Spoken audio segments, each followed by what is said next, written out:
हम सब जब कभी भी एजुकेशन लोन के लिए जाते हैं तो कई सारे बातें होती है जो हमको नहीं पता होता और ऐसे में कभी कभी हमारा लोन जो है मिलने में देरी हो जाता है या फिर हमें लोन अप्रूव ही नहीं हो पाता। इसलिए आज इस वीडियो में छोटी बड़ी सभी बातें मैं कवर करूँगी, पूरा डिटेल्स कवर करने की कोशिश करूँगी ताकि आपको पूरी जानकारी यहाँ से मिल पाए। एजुकेशन लोन को कैसे अप्लाई करें, एजुकेशन लोन लेने से पहले क्या क्या बातें जानना ज़रूरी है, एसबीआई में एजुकेशन लोन कैसे अप्लाई करें, कितने साल के लिए मिलता है, कितना अमाउंट मिलता है, क्या क्या सुविधाएं मिलता है, क्या डॉक्यूमेंट चाहिए, इन सारी बातों को आज इस वीडियो में आप जान पाएंगे। और लास्ट में जानेंगे इसका रीपेमेंट कैसे करना है और क्या आपको कोई सब्सिडी मिलता है। तो इस वीडियो में मेरे साथ बने रहें। नमस्कार दोस्तों, कैसे हैं आप लोग? आप लोगों का स्वागत है आप ही के चैनल एडी गाइड में। तो चलिए दोस्तों वीडियो को शुरू करते हैं। तो दोस्तों सबसे पहले जान लेते हैं कि हमें लोन कहाँ से मिलता है और कहाँ पर अप्लाई करना चाहिए। ये कुछ बेसिक सा बातें हैं, आपको या आपके मन में ऐसे सवाल आते हैं, इसलिए इस बातों को भी मैंने इस वीडियो में कवर किया है। दोस्तों आप भारत की जहाँ भी रहते हो आप वहीं पर एजुकेशन लोन के लिए अप्लाई कर सकते हो किसी भी बैंक पर जाकर। और इसके साथ आप जिसे कोवर्ड चुनेंगे उनका अकाउंट जहाँ पर होता है या उनको अगर पहले से लोन मिला हुआ है, उन्होंने लोन पहले से लेकर चुकाया हुआ है, तो बहुत ही आसानी से आपको लोन मिल जाता है। और ऐसा नहीं है कि आपको किसी एक बैंक पे ही लोन मिलता है, आपको हर बैंक लोन प्रोवाइड कराता है, इसलिए आप किसी भी बैंक पर जा सकते हो। आज हम एसबीआई के बारे में बात करने वाले हैं, एसबीआई एजुकेशन लोन के बारे में। आप अगर किसी और बैंक पर जाते हो तो प्रोसेस थोड़ा सेम ही रहता है, थोड़ा सा ही इधर उधर का होता है, बाकी सारा एक जैसा ही है। आपको जिस बैंक पर इंटरेस्ट रेट कम मिलता है आप उस बैंक पर अप्लाई करें। और एसबीआई पर क्या है कि ज़्यादातर इंटरेस्ट रेट इनका कम ही रहता है, तो इसलिए मैं एसबीआई के बारे में आज बताने वाली हूँ। और कई स्टूडेंट के मन में शायद ये भी क्वेश्चन है कि लोन के लिए आप कब अप्लाई करें। तो आपको बता दें, जब आपका एडमिशन प्रोसेस शुरू हो जाता है तब आप लोन के लिए अप्लाई करें, या एडमिशन होने के बाद, क्योंकि आप जब लोन लेने के लिए जाते हो तो ऐसे कई सारे डॉक्यूमेंट्स की आवश्यकता होगी जो एडमिशन लेने के बाद आपको मिलता है। और इसके साथ अगर इंडिया के टॉप कॉलेजेस में आपको एडमिशन मिल जाता है तो इसके लिए आपको कुछ सुविधाएं थोड़ा ज़्यादा मिलता है। एसबीआई की तरफ से आपको दो तरह की लोन मिलते हैं, एक आपका एसबीआई का एजुकेशन लोन इंडिया में पढ़ने के लिए और दूसरा होता है एब्रॉड या जो बाहर में पढ़ने जाते हैं स्टूडेंट उनके लिए, जिसे एसबीआई ग्लोबल एडवांटेज स्कीम कहा जाता है। इंडिया में पढ़ने वाले बच्चों में और एक सुविधा दिया गया है, अगर किसी को इंडिया के टॉप कॉलेजेस में एडमिशन मिलता है, उनको लोन चाहिए, और उन बच्चों के लिए एसबीआई ने एसबीआई स्कॉलर लोन स्कीम रखा हुआ है जिसका इंटरेस्ट रेट बहुत ही कम होता है। अब बात कर लेते हैं इंडिया में पढ़ने के लिए कौन कौन से कोर्सेज को कवर किया गया है इस लोन के अंदर, जिसमें आपको यूजीसी, एआईसीटीई, आईएमसी या गवर्नमेंट अप्रूव्ड कॉलेज या यूनिवर्सिटी के किसी भी डिग्री या डिप्लोमा कोर्सेज के लिए आप इस लोन को अप्लाई कर सकते हैं। और इसके साथ आप सेंट्रल गवर्नमेंट या स्टेट गवर्नमेंट के किसी भी टीचर ट्रेनिंग या नर्सिंग कोर्सेज के लिए इस लोन को अप्लाई कर सकते हैं जो अप्रूव्ड हो जाता है। यानी कि आप गवर्नमेंट अप्रूव्ड किसी भी कॉलेज या यूनिवर्सिटी के अंदर जो भी आप डिप्लोमा या डिग्री कोर्स करना चाहते हैं उसके लिए आपको यहाँ से लोन मिल जाता है। अब बात कर लेते हैं आपको कितना लोन अमाउंट मिलता है। तो भारत में पढ़ने के लिए आपको 10 लाख रुपए तक का लोन दिया जाता है, और अगर आप मेडिकल का कोर्स कर रहे हो तो इसके लिए आपका 30 लाख तक लोन मिल सकता है। और ऐसा भी कहा गया है कि अगर आपको ज़्यादा लोन की आवश्यकता है तो इसके लिए भी बैंक विचार कर सकता है, जिसमें आपको अधिकतम 50 लाख रुपए तक लोन मिलता है। तो इसके लिए आपको बैंक से ही बात करना होगा। और इसके साथ ये बात भी जानना ज़रूरी है कि आपको ये लोन जो है एक साथ में नहीं मिलता है। हो सकता है आप लोगों में से कई ऐसे सोचते होंगे कि सपोज आपका लोन 4 लाख अप्रूव हो चुका है और ये 4 लाख आपको एक साथ मिलेगा, तो ऐसा नहीं है। और अगर आप लोग 4 साल के लिए पढ़ाई कर रहे हैं, सपोज उसमें 4 साल आपका पढ़ाई का कोर्स है जिसमें आपका 8 सेमेस्टर है, तो ये लोन जो है वो 8 सेमेस्टर में डिवाइड किया जाएगा और हर सेमेस्टर के लिए आपको 50,000 का लोन मिलेगा। और ऐसा भी नहीं है कि आप लोगों का कॉलेज का जो खर्चा है वो 4 लाख रुपए है और आप लोग 6 लाख या 5 लाख के लिए अप्लाई कर रहे हैं तो आपको मिल जाता है। आपका जो लोन अमाउंट है वो कितना मिलेगा ये निर्भर करता है आपने जो कॉलेज का डॉक्यूमेंट सबमिट किया है उसके ऊपर। यानी कि आपने जो डॉक्यूमेंट सबमिट किया है उसमें आपका जो फीस इंक्लूड है उसके हिसाब से ही आपको लोन अमाउंट मिलता है। तो इसके लिए जो आपके एडमिशन लेटर है या फिर जो ऑफ़र लेटर है उसमें ये सब बातें मेंशन होता है। हो सकता है उसमें अगर मेंशन ना हो तो आप इसे कलेक्ट करें। कभी कभी ये आपके कॉलेज की वेबसाइट पर भी मिल जाता है। जैसे भी हो आपको इसे कलेक्ट करके बैंक पर जमा करना है, तभी आपको जो है इन सब पर लोन मिलता है और लोन अमाउंट ज़्यादा मिलता है। तो इसके रिगार्डिंग ही बात कर लेते हैं कि आपको क्या क्या फ़ीस के ऊपर ये लोन कवर हो रहा है, जिसमें आता है कॉलेज और हॉस्टल की fees, examination fees, library laboratory fees, books के लिए और इसके साथ कुछ उपकरणों के लिए जिसमें आपका इंस्ट्रूमेंट्स, यूनिफॉर्म्स ये सब, या फिर किसी इलेक्ट्रॉनिक चीज़ के लिए जैसे कि कंप्यूटर या लैपटॉप के लिए। और इसके साथ अगर आपका कोई कॉलेज टूर है जिसे स्टडी टूर या प्रोजेक्ट वर्क भी कहते हैं, तो आप देख लीजिए आपके जो कॉलेज का डॉक्यूमेंट्स है, आपका जो ऑफ़र लेटर है उसमें ये सब मेंशन है कि नहीं। अगर मेंशन है तभी कवर होगा, नहीं तो नहीं होगा, इसलिए इस बात का ध्यान ज़रूर दें। प्रोसेसिंग फ़ी की बात करें तो आपको 20 लाख रुपए तक कोई भी प्रोसेसिंग फ़ीस नहीं देना है। अगर आपका लोन 20 लाख से ऊपर है तो आपको 10,000 रुपये तक प्रोसेसिंग फ़ीस देना पड़ सकता है और उसके साथ आपको टैक्स भी पे करना होगा। अब बात कर लेते हैं कोवरर की। तो इसमें क्या आपको कोई कोवरर चाहिए या फिर कोई गारंटर आपको चाहिए? तो आपको बता दें कि अगर आप खुद लेने जाओगे तो ये लोन आपको नहीं मिलेगा। आपको कोई ना कोई गारंटर जिसे कोवरर कहते हैं वो चाहिए होगा, और ये आपके मम्मी पापा या फिर आपका कोई भाई बहन या रिश्तेदार हो सकता है या फिर फ्रेंड्स भी हो सकते हैं। लेकिन आप जब भी इसके लिए जाएं तो ये देख लें आप जिससे अपना गारंटर बना रहे हैं तो उनका जो सिविल स्कोर है वो अच्छा हो, तभी आपको जो है लोन मिल पाएगा। अब बात कर लेते हैं सिक्योरिटी की। क्या एजुकेशन लोन के लिए कोई सिक्योरिटी चाहिए होता है? जैसा कि हम लोग जानते हैं कि हम लोग अगर कोई कार लेते हैं या फिर घर के लिए लोन लेते हैं, होम लोन, तो उसमें जो घर है या फिर जो कार है वो एक सिक्योरिटी हो जाता है बैंक के लिए।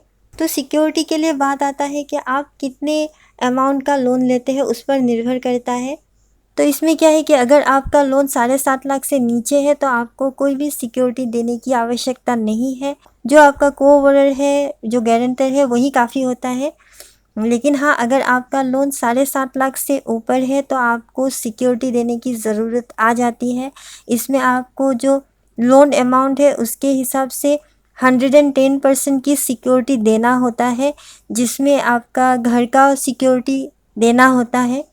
और इसके साथ ये भी है कि आप अगर एसबीआई का ग्लोबल एडवांटेज का स्कीम लेते हैं तो इसमें आपको कोई भी रिहाई नहीं मिलता। आप चाहे 7 लाख से कम लो या ज़्यादा, आपको सिक्योरिटी देना ही होगा। वो अमाउंट जितना भी हो, जितना कम हो तब भी देना होगा, जितना ज़्यादा हो तब भी देना होगा। आइए अब मार्जिन की बात कर लेते हैं। मार्जिन में आपको 4 लाख रुपए तक कोई भी मार्जिन नहीं देना होता। मार्जिन होता है कि जब भी आप लोन लेते हो तो आप कितना पे करते हो और बैंक आपको कितना लोन देता है। इसमें आपको 4 लाख रुपए अगर आप अप्लाई करते हो और 4 लाख रुपए आपको मिलता है तो इसमें बैंक आपको पूरा 4 लाख रुपए ही आपको दे देगा। लेकिन अगर आपका जो अमाउंट है वो 4 लाख से ऊपर है तो इसमें बैंक 5% आपसे लेगा और बाकी 95% ही बैंक जो अमाउंट है वो अप्रूव करेगा। एग्जाम्पल के लिए ले लेते हैं कि आपको 5 लाख का लोन अप्रूव हुआ है, जिसमें बैंक कहता है कि 5% मार्जिन आपका होगा और जो 95% है वो आपको बैंक पे करेगा। यानी कि अगर आपका टोटल पढ़ाई का खर्चा 5 लाख रुपए आता है तो बैंक आपको उसमें से 95% देगा। जो बैंक के हिसाब से 4,75,000 रुपये होता है वही आपको लोन अमाउंट मिलता है। ये इंडिया के लिए है। और अगर आप बाहर पढ़ने के लिए जाते हैं तो बैंक कहता है कि उसमें मार्जिन जो है 15% होगा, यानी कि टोटल पढ़ाई के खर्चे का 15% बैंक आपका मार्जिन रखता है और जो बाकी 85% है वो बैंक आपको पे करेगा।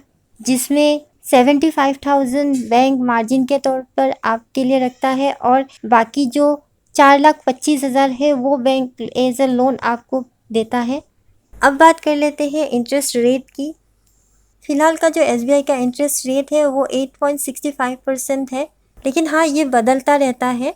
और इसके साथ अगर आप एक लड़की हो तो आपको 0.50% का इसमें कंसेशन मिल जाता है। और इसके साथ और एक सुविधा है कि अगर आप लोग एजुकेशन लोन का इंश्योरेंस पॉलिसी करा लेते हो तो उसमें भी आपको 0.50% का कंसेशन मिल जाता है। इसमें ये कहना ज़रूर चाहूँगी कि आप इस लोन का पॉलिसी आप लोग ज़रूर करें। इंश्योरेंस पॉलिसी ये बहुत इम्पोर्टेंट होता है। ज़्यादातर हम लोग इसे इग्नोर कर देते हैं, लेकिन आप ऐसा ना करें, इंश्योरेंस पॉलिसी ज़रूर करें। इंटरेस्ट रेट की बात कर रहे हैं तो आपको और एक बात बता दें कि अगर आप लोग SBI स्कॉलर लोन का स्कीम लेते हैं तो इसमें आपका इंटरेस्ट रेट बहुत ही कम हो जाता है। इसमें 6.85% आपको इंटरेस्ट रेट जो है वो पे करना होता है मिनिमम, और मैक्सिमम जो है 8.15%। लेकिन हाँ इसमें जो है गर्ल्स के लिए कोई एक्स्ट्रा बेनिफिट्स नहीं है, लेकिन हाँ इसके लिए आपको इंडिया के टॉप कॉलेजेस में एडमिशन लेना पड़ेगा। अब बात करते हैं डॉक्यूमेंट्स के ऊपर। दोस्तों डॉक्यूमेंट्स के ऊपर बहुत ही ज़्यादा ध्यान देना है, क्योंकि इसके ऊपर निर्धारित करके ही आपका जो लोन है वो अप्रूव होता है। इसमें बेसिक जो है वो आपका पासपोर्ट साइज़ फ़ोटो, आपका पैन कार्ड और आधार कार्ड, और इसके साथ जो आपका मेन डॉक्यूमेंट्स है वो है आपकी 10th और 12th पास की मार्कशीट चाहिए। और हाँ, आप अपने साथ 12th पास करने के बाद जो पासिंग सर्टिफिकेट होता है वो भी ज़रूर ले, और कॉलेज का वो ऑफ़र लेटर जिसमें आपकी सारी फ़ीस का मेंशन हो। और इसके साथ अगर आप में से किसी ने गैप लिया है तो उस गैप का कारण उसके सर्टिफिकेट आपको देना होगा, जिसमें बैंक देखता है कि कोई पुलिस रिकॉर्ड या बुरा रिकॉर्ड तो नहीं है, इसलिए ये गैप सर्टिफिकेट आपको जमा करना होगा अगर आपने बीच में कोई गैप लिया है तो। को-बरोर की बात करें तो उनका भी पासपोर्ट साइज़ फ़ोटो, आधार कार्ड और पैन कार्ड चाहिए। और अगर वो सैलरीड पर्सन है तो लास्ट 3 महीने की सैलरी स्लिप चाहिए होगा। उसके साथ फॉर्म 16 और लेटेस्ट IT रिटर्न फाइल होगा, तो उसमें 2 साल का आपको IT रिटर्न फाइल जमा करना होगा। और अगर आप सैलरीड पर्सन नहीं है, बिज़नेस करते हैं, तो बिज़नेस एड्रेस प्रूफ चाहिए होगा, और आपका जो IT रिटर्न फाइल है 2 साल का वो जमा करना होगा। साथ में बैंक स्टेटमेंट, 6 महीने का बैंक स्टेटमेंट चाहिए होगा। अब बात कर लेते हैं रीपेमेंट की। अगर रीपेमेंट की बात करें तो लोन लेने के बाद ही आपका जो रीपेमेंट है वो शुरू नहीं होता है। इसमें आपको मोरेटोरियम पीरियड मिलता है, यानी कि जिस समय आप पढ़ाई कर रहे हो वो कोर्स जितने साल का है वो उतने साल का आपको समय मिलता है। सपोज़ अगर आप जो कोर्स कर रहे हो वो 4 साल का है तो आपको 4 साल का समय मिलता है, और इसके साथ आपको एडिशनल और 1 साल का समय मिलता है, जिसमें बैंक को ये लगता है कि आप पढ़ाई करने के समय पे नहीं कर सकते, इसलिए ये समय दिया जाता है। और पढ़ाई करने के बाद हो सकता है आपको जॉब ना मिले, तो उसके लिए बैंक आपको 1 साल का समय देता है, और उसके बाद ही आपका जो EMI है वो शुरू हो जाता है। लेकिन हाँ, इस समय में बैंक एक इंटरेस्ट ज़रूर जोड़ देता है जो बहुत ही कम होता है, और ये इंटरेस्ट जो है अगर आप 5 साल के बाद पे कर देते हो तो ये आपके जो मेन लोन अमाउंट है उसके साथ जुड़ नहीं जाता, और अगर आप पे नहीं करते हो तो ये मेन अमाउंट के साथ जुड़ जाता है, और EMI में आपका इंक्लूड हो जाता है। जो मंथली EMI शुरू होगा 5 साल के बाद तो उसमें जुड़ जाता है। और अगर आपको जो है कोर्स ख़त्म हो गया और 6 महीने के बाद में ही आपका जॉब शुरू हो गया, तो जॉब शुरू होने के बाद से ही आपको EMI पे करना होगा। और इसके साथ ही बता दें कि अगर आप EMI जो है लोन लेने के बाद से ही पे करना शुरू कर देते हो तो बैंक इसके लिए मना नहीं करता है। आप अगर पॉसिबल है तो आप कर सकते हो, अगर नहीं भी करते हो तो कोई भी प्रॉब्लम नहीं है। और इसके साथ बैंक आपको ये भी सुविधा देता है कि आपका जब भी पढ़ाई ख़त्म होता उसके साथ बाद तो 1 साल मिल ही रहा है, और जो लोन चुकाने का पीरियड है वो आपका 15 साल है, यानी कि आपको टोटल 20 साल मिल रहा है लोन के लिए, जिसमें आपको 5 साल के लिए कोई भी ईएमआई पे नहीं करना है, लेकिन हाँ जो आपका कोर्स है, कोर्स ख़त्म होने के बाद 1 साल मिलता है, तो 1 साल के बाद जो शुरू होता है उसमें आपको 15 साल मिलेगा और इस 15 साल में आपका जो ईएमआई है वो आपको ख़त्म करना है। और हाँ, इसके साथ ही आपको बता दें कि अगर आप पहले ही लोन को क्लोज़ करना चाहते हैं, यानी कि 15 साल से पहले ही आप लोन को क्लोज़ करना चाहते हैं, तो इसमें भी आप 15 साल से पहले लोन को क्लोज़ कर सकते हैं, जिसमें कोई भी पेनल्टी चार्ज आपका नहीं आता। और हाँ, कई लोगों का ये सवाल होता है कि क्या इसमें कोई सब्सिडी मिलता है? तो आपको बता दें, इसमें सब्सिडी तो मिलता है, लेकिन उसके लिए आपका 2 कंडीशन है। तो इसमें जिन बच्चों की पेरेंट्स का इनकम अच्छा नहीं है तो उनके लिए ये सब्सिडी है। तो पहला जो है उसमें आता है कि जो पेरेंट्स है उनका जो एनुअल इनकम है वो 4.5 लाख से कम होना होगा और इसके साथ आपने जो लोन अमाउंट लिया है वो 7.5 लाख से कम होना होगा, तभी जो है आपको सब्सिडी मिलता है। लेकिन हाँ, ये जो सब्सिडी है, जो आपके मॉनिटरिंग पीरियड में जो इंटरेस्ट होता है वो आपको नहीं पे करना होता। इसके साथ ही आपको बता दें कि ये जो सुविधा है, ये जो सब्सिडी है, ये आपको बैंक नहीं गवर्नमेंट प्रोवाइड कराता है। अब बात कर लेते हैं आपका जो लोन अमाउंट है वो कैसे डिस्बर्स होता है। आपका जो सेमेस्टर है उसके हिसाब से ही हर सेमेस्टर पे इक्वली जो लोन है वो डिवाइड करके आपको दिया जाता है। सपोज़ आपकी पढ़ाई का समय, आपका कोर्स का समय अगर 4 साल हुआ और इसमें 8 सेमेस्टर हुए, तो आपको हर 8 सेमेस्टर में इक्वली जो है लोन अमाउंट डिवाइड करके दिया जाएगा, जिसमें हर सेमेस्टर के लिए 50,000 रुपये जो है आपको मिलेगा। और ये लोन अमाउंट आपकी कॉलेज या हॉस्टल का जो अकाउंट है, जो बैंक है, उस पर ही आएगा। आपके अकाउंट पे ये लोन अमाउंट नहीं आता है। और अब आपको ये बता दें कि अगर आप लोग एजुकेशन लोन लेते हैं तो 80E के तहत आपको जो है टैक्स बेनिफिट मिलता है, यानी कि आपके पेरेंट्स को मिलेगा, जो गारंटर या कोवरर है उनको मिलेगा। और लास्ट में अब बात आता है कि आप कहाँ पर इसको अप्लाई करें। तो इसके लिए आपको विद्या लक्ष्मी जो पोर्टल है उस पर जाकर अप्लाई करना होता है। उसके बाद आपको बैंक चुनना होता है, फिर आपका लोन जो है आगे में प्रोसेस होता है। ये नियम बनाया गया है, लेकिन फिर भी आपको एक बार बता दें कि आप एक बार अपने पास के बैंक पर जाकर, जहाँ पे आप लोन लेना चाहते हो वहाँ पर जाकर अच्छी तरह से बात कर लीजिए, क्योंकि हो सकता है कई बार ऐसा भी होता है कि आपको जो है बैंक से ही डायरेक्ट लोन अप्लाई करने से मिल जाता है। तो इसलिए आप एक बार अच्छी तरह से पास के बैंक पर जाकर पूरी बात कंफर्म कर लें और साथ में आपने जो फॉर्म फिलअप करना है वो सही से अच्छी तरह से फॉर्म फिलअप करना है। वो बहुत ही बड़ा फॉर्म होता है, तो इसलिए आप लोग उसको अच्छी तरह से फिलअप करें। और जो आपको मालूम नहीं, बैंक आपको बता देगा क्या क्या, कहाँ कहाँ क्या क्या फिलअप करना है, उसके हिसाब से ही करें। तो दोस्तों, वीडियो थोड़ा लंबा हो चुका है क्योंकि मैंने पूरी बातों को एक साथ कवर किया है। अगर आपको ये वीडियो अच्छा लगा तो प्लीज़ लाइक और वीडियो शेयर भी ज़रूर कर दें। और इसके साथ अगर चैनल को अब तक आप लोगों ने सब्सक्राइब नहीं किया तो प्लीज़ सब्सक्राइब कर लीजिए।